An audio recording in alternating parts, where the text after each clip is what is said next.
Hi అండి, నా పేరు గంగాదేవి. నేను కొత్తగా ఛానల్ పెట్టినానండి. సపోర్ట్ చేయండి. ఎవరన్నా కొత్తగా చూసేటికంటే సపోర్ట్ చేయండి. పాల సేమియాల పాయసం చేసినానండి మా కొడుకు. చక్కెర కప్పు, సేమియాల కప్పు, డ్రై ఫ్రూట్స్ ముక్కాల కప్పు, నెయ్యి ముక్కాల కప్పు, పాలు 3 కప్పులు. గిన్నె పెట్టుకోవాలి, స్టవ్ వెలిగించుకొని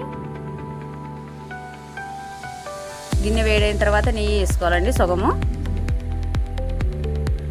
బాగా నెయ్యి వేడి కావాలా.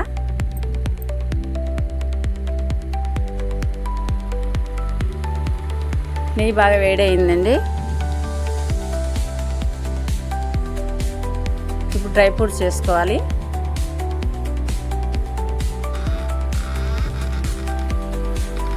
డ్రై ఫ్రూట్స్ వేసుకొని బాగా వేపుకోవాలండి.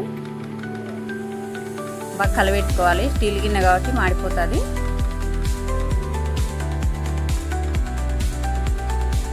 స్టవ్ ఆఫ్ చేసి పక్కన పెట్టుకోవాలి. స్టీల్ గిన్నె కాబట్టి ఆపుకోవాలండి. స్టవ్ ఆఫ్ చేసుకోవాలి. మీరు వేరే గిన్నెలో అయితే అవసరం లేదు. అదే నెయ్యిలో కప్పు సేమియాలు,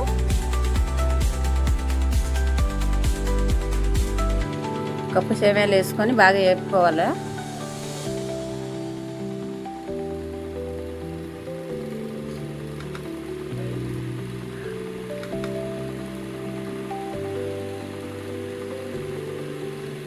స్టవ్ ఆఫ్ చేసుకొని కప్పులో తీసి పెట్టుకోవాలండి.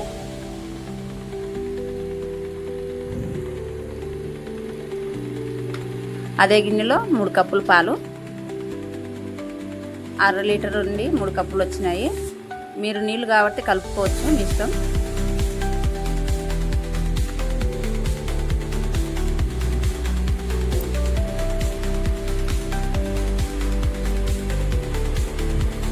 పాలు బాగా ఉడకనియాల. కొంచెం నెయ్యి వేసుకోవాలి. ఆ పాలు బాగా ఉడకనియాలండి. ఆ నెయ్యి పాలు బాగా కలుపుకోవాలి.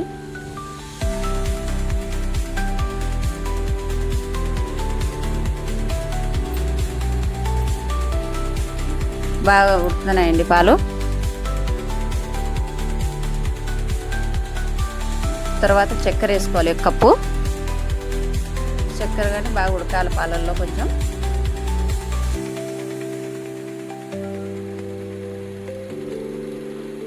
పాలు ఉడుకుతున్నాయి బాగా. పొంగు వచ్చేటప్పుడు ఆఫ్ చేయండి.